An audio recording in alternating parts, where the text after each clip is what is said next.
একটিমাত্র সরকারি নির্দেশে হঠাৎ বন্ধ হয়ে যায় অসম স্টেট কোঅপারেটিভ রুরাল ডেভেলপমেন্ট ব্যাংকের লেনদেন, আর তাতেই মুহূর্তে আধারে তলিয়ে যায় হাজার হাজার সাধারণ মানুষের জমানো পুঁজি। ব্যাংক কর্তৃপক্ষের কথা মতো নথিপত্র জমা দিয়েও গত 1 বছরে মিলেনি এক ফুটো পয়সাও। একদিকে সারা জীবনের সঞ্চয় হারানোর আশঙ্কায় প্রহর গুনছেন আমানতকারীরা, অন্যদিকে রোজগারের পথ হারিয়ে পরিবার নিয়ে না খেয়ে মরার উপক্রম শত শত এজেন্টের। প্রতিনিয়ত ক্ষুব্ধ গ্রাহকদের পাওনা টাকার চাপে পিষ্ট এজেন্টরা আর কোনো উপায় না দেখে অবশেষে মুখ্যমন্ত্রী হিমন্ত বিশ্ব শর্মার শরণাপন্ন হয়েছেন। এজেন্ট প্রতিনিধি রমাকান্ত শুক্লবৈদ্য ও সন্তোষ মোহন দাসের আর্জি, মুখ্যমন্ত্রী যেন নিজেই এই জট ছাড়িয়ে আমানতকারীদের বকেয়া টাকা ফেরত এবং এজেন্টদের বাঁচানোর ব্যবস্থা করেন। হাইলাকান্দি জুড়ে এখন শুধু একটাই প্রশ্ন, কবে কাটবে এই অনিশ্চয়তার কালো মেঘ? আপনারা সবাই জানেন যে এসকার ব্যাংকে যে গত 2025-এর 27 জানুয়ারি এসকার ব্যাংকটা হঠাৎ করিয়া যে বন্ধ হয়েছে, এবং এসকার ব্যাংকের সঙ্গে আমরা যে বা যারা জড়িত আছি, আজকে আমরা এজেন্ট হই না আর কাস্টমার হই, আমরা প্রত্যেকেই এখানে আমরা জড়িত।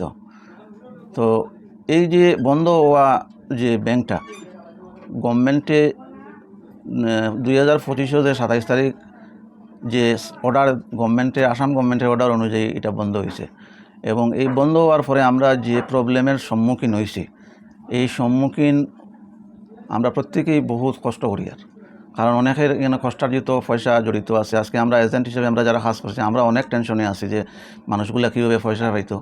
আজকে যে ব্যাংক বন্ধ হয়েছে, এই ব্যাংক বন্ধ হওয়ার পরে যে একটা গভর্নমেন্টের সার্কুলার অনুযায়ী যেটা জনসংযোগের মাধ্যমে তারা হয়েছিল 2 মাসের ভিতরে এটা অ্যাপ্লাই করার লাগে, আমরা ঠিক সেইভাবে প্রত্যেকের বইগুলা আপডেট করিয়া এবং এইটার জেরেক্স দিয়ে আমরা এইভাবে মানে গভর্নমেন্টের কাছে আমরা এটা জমা দিয়েছি ব্যাংকের মারফত।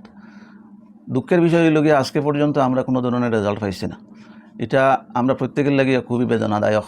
আমরা অনেকেই মানে অসুবিধার মধ্যে আছে, অনেকে কষ্টার্জিত পয়সা এখানের মধ্যে রাখছে।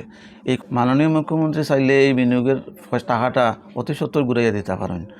আর আমাদের মাননীয় মুখ্যমন্ত্রী আসামের সব কিছুই দেখেন, যার লাগিয়া আমরা বিনম্র অনুরোধ থাকলো যাতে মাননীয় মুখ্যমন্ত্রী এই ব্যাপার নিয়ে একটু দৃষ্টিগোচর করুন।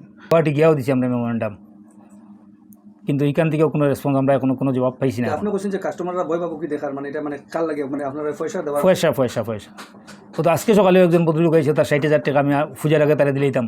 তো কাপড়ের ব্যবসায়ী দোকান টাকাটা দিয়া কাপড়ের ব্যবসা করতো আইসে, তার কোনো কাস্টমার আসলে? হ্যাঁ, আমার কাস্টমার ব্যাংকের। হ্যাঁ, ব্যাংকের কাস্টমার। তো এখন আপনি মানে আপনি কি কইবা সরকার বা আমাদের বিদ্যমন্ত্রী বা আমাদের মুখ্যমন্ত্রীর উদ্দেশ্যে মানে কি কইবা? মানে ওটাও কইয়া তার কাছে বিনম্র অনুরোধ আমার যে এই সমস্যাটা যাতে তাড়াতাড়ি সমাধান করা হয়। এখন বর্তমানে এমন পরিস্থিতি হয়েছে আমরা রাস্তাঘাটে বাড়িতে পারি না, বাড়ি ঘরেও থাকতে পারি না। আমরার সঙ্গে আরও কিছু এজেন্ট আসলা, তারা তো গড় বাড়ি সারিয়ে বিদেশ গেছে গিয়া, তারা প্রেজেন্টও নাই কেন। আমরা 2-1 আসি, আমি আমার দাদা আসইন, আমরা তো গড় থেকে বাড়িতে পারি না মানুষের প্রেশারে, মেন্টালি প্রেশার, ফিজিক্যালি প্রেশার। এরপরে তো নিজের সোর্স অফ ইনকাম নাই, খাইতাম কম না বাঁচতাম কম না, এগুলো লিয়া নানান সমস্যাত আছি। এখন সরকার বাহাদুর যদি আমরা হেমন্ত বিশ্ব শর্মা স্যারে যদি আমরা একটু মায়া করিয়া আমরা এই প্রবলেমটা সলভ করিয়া দিন, তো খুব আনন্দিত হইম।